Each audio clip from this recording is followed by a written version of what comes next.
Olá, pessoal. Retomando o curso de Eletricidade 2, nós iremos agora revisar alguns aspectos que foram estudados na primeira unidade. O primeiro aspecto que eu gostaria de relembrar é o de velocidade angular. Vejam bem, a velocidade angular, como a própria física clássica define, ela nada mais é do que a distância dividida por unidade de tempo. Porém, como nós estamos trabalhando com ondas, a distância aqui ela será dada em graus ou em radianos e o tempo ele é dado, como define o sistema internacional, em segundos. Então, vejam bem. Como podemos medir o ângulo em radianos, a frequência angular ou velocidade angular ômega corresponde ao número de radianos percorridos por unidade de tempo. Então, aqui está a fórmula geral para a velocidade angular. Distância em graus ou em radianos dividido por tempo. Sendo assim, pessoal, nós sabemos que para uma onda qualquer, o tempo que essa onda leva para percorrer um ciclo completo, a este tempo nós denominamos ele de período.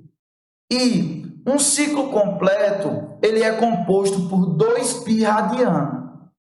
Então, substituindo a relação distância, aplicando aqui a distância correspondente a um ciclo, que é a distância de 2π, e o tempo correspondente a um ciclo, que é o período, nós aplicamos a mesma relação e obtemos que ômega é igual a 2π dividido pelo período.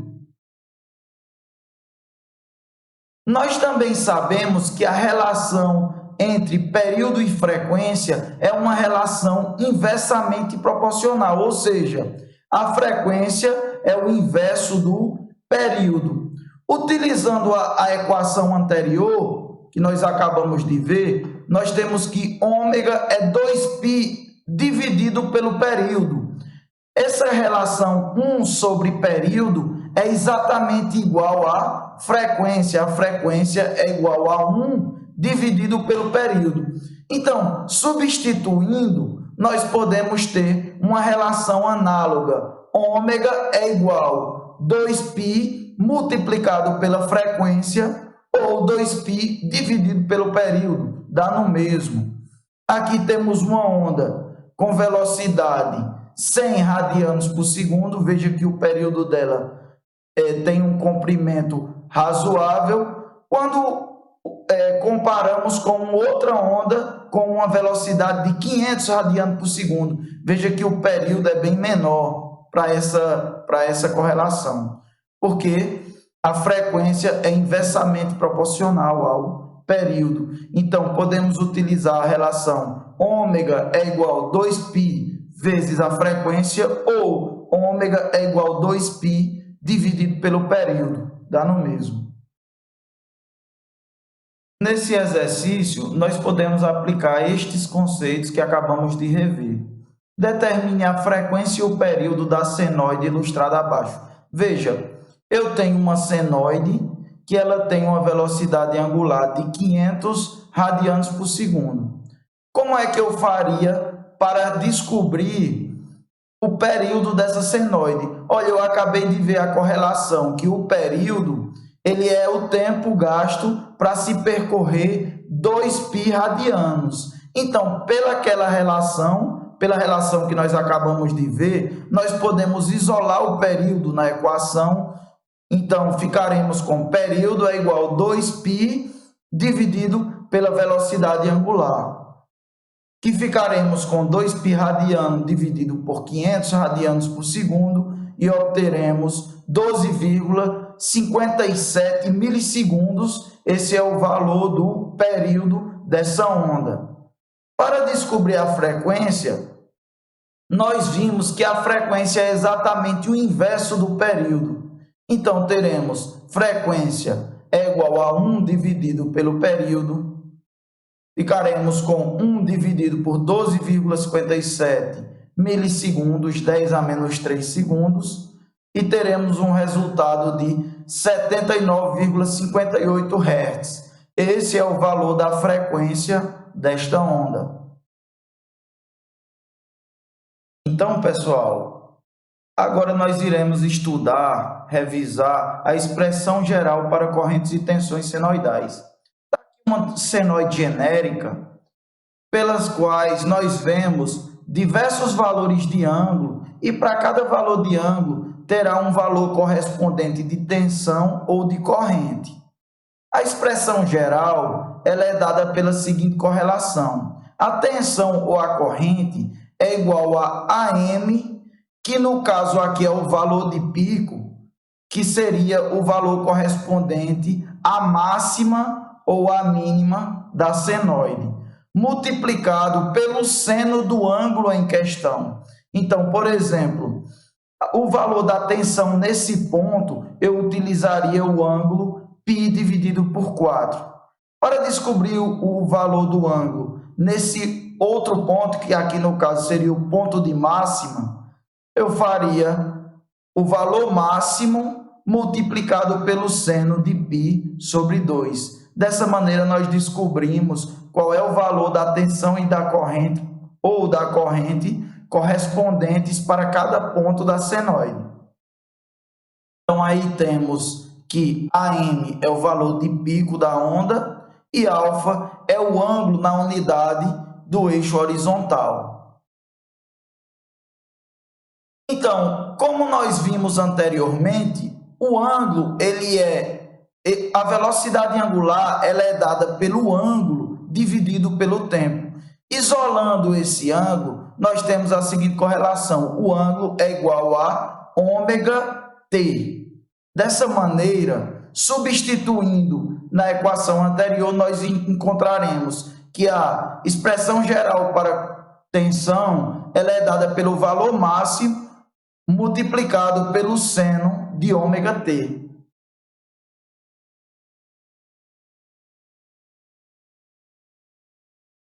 Então, temos aqui um exercício para que nós possamos aplicar os conceitos que acabamos de revisar. O exercício ele fornece uma senoide genérica, E igual 5 seno de alfa.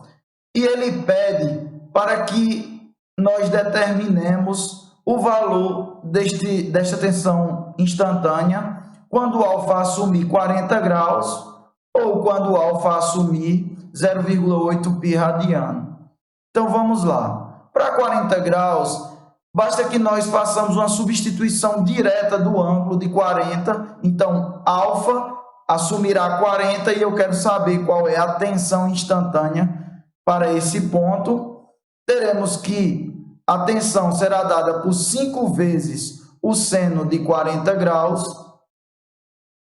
O seno de 40 é 0,6428. Então, 5 vezes 0,6428, teremos um valor instantâneo de tensão igual a 3,21 volts.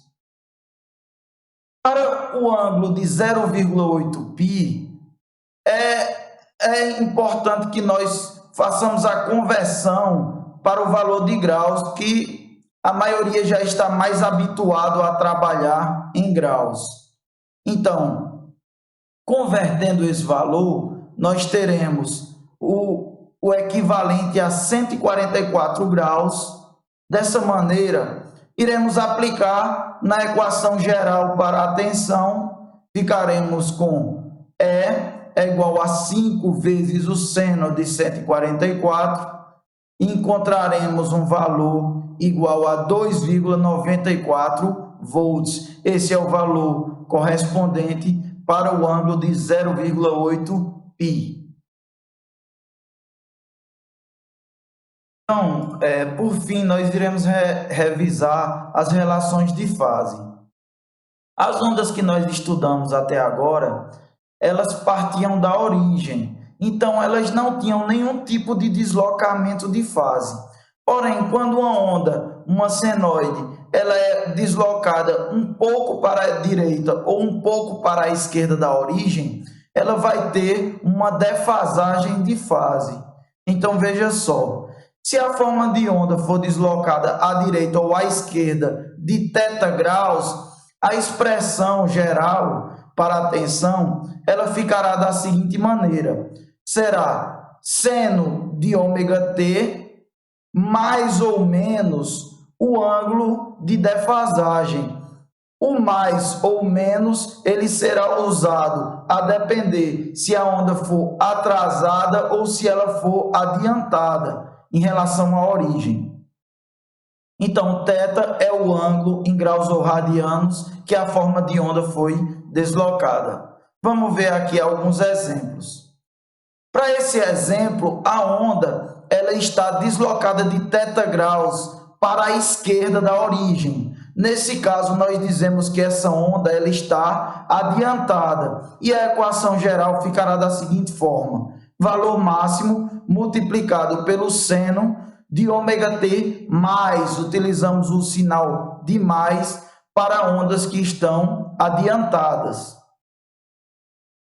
De maneira oposta, se a onda estiver deslocada para a direita de θ graus, ela aqui será classificada como atrasada. Então, a equação geral ficará valor máximo multiplicado pelo seno de ômega t menos o valor do ângulo que está atrasado. Vejamos o seguinte exercício. Escreva a expressão analítica para a forma de onda da figura abaixo. Veja bem, aqui nós temos uma senoide que nos foi dado o valor da frequência dessa senoide, que é equivalente a 60 Hz. Também nos foi dado o valor da defasagem da senoide. Ela está defasada 30 graus para a esquerda. Dessa maneira, nós podemos iniciar resolvendo essa questão descobrindo a velocidade angular para essa onda. Se nós podemos bem lembrar, a velocidade angular ela é igual a 2π dividido pelo período ou 2π multiplicado pela frequência. Como a questão já forneceu diretamente o valor da frequência, é muito mais conveniente que nós utilizemos essa segunda relação aqui. Então, vamos lá. Nós temos que a velocidade angular da onda é igual a 2π multiplicado pela frequência.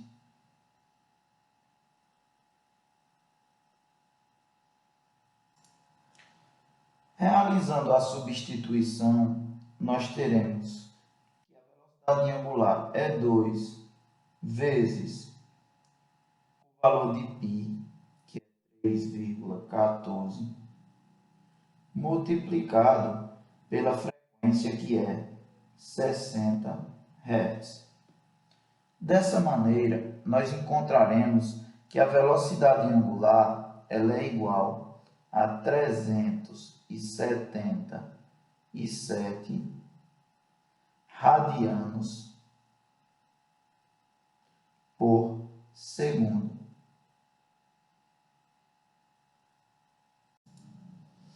Havendo descoberto a velocidade angular, agora nós podemos escrever a expressão analítica para a forma de onda. Vamos relembrar qual é a forma geral para a expressão analítica de uma onda senoidal. Nós teremos que a forma geral é V igual ao valor máximo AM, que é a amplitude da onda, multiplicado pelo seno de ômega t mais ou menos a defasagem de ângulo. Dessa forma, vamos analisar cada um desses pontos. Nós teremos que, para esse exemplo, a expressão geral ficará V é igual a M, que é o valor de pico, nesse caso é 25 volts. Então, ficará 25 multiplicado pelo seno de ômega, que nós acabamos de descobrir, que é 377,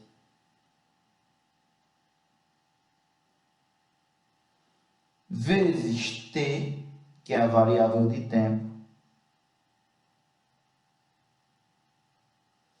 mais ou menos o ângulo. Veja bem, como essa onda está deslocada para a esquerda da origem, ela está defasada de maneira ela está adiantada com relação à origem. Então, quando a onda está adiantada, esse valor de ângulo ele é somado à expressão geral. Então, nós ficaremos com 377t mais 30 graus. Terminando aqui a expressão geral desta onda. Então, vamos dar uma olhada no seguinte exercício. Qual é a relação de fase entre as formas de ondas senoidais no seguinte par? Vamos lá. Aqui temos uma tensão que ela tem um valor de pico de 10 volts e ela tem uma defasagem de 30 graus relativo à origem. Como o sinal aqui é positivo, dizemos que ela está adiantada em 30 graus. Aqui nós temos a corrente, que ela tem um valor de pico de 5 amperes, e ela está defasada também adiantada, pois aqui vemos o sinal de mais. Ela está adiantada de 70 graus com relação à origem. Então, o desenho das seguintes ondas seria o seguinte. Aqui temos em azul a corrente, que tem um valor de pico de 5 e está adiantada de 70 graus com relação à origem. E aqui nós temos a tensão com valor de pico de 10 volts e ela está adiantada de 30 graus com relação à origem. A relação entre elas é de 40 graus. Nós podemos ver aqui que a corrente ela está adiantada de 40 graus relativo à tensão. Ou também podemos dizer que a tensão ela está atrasada, pois ela está à direita da corrente. Então, ela está atrasada de 40 graus da corrente.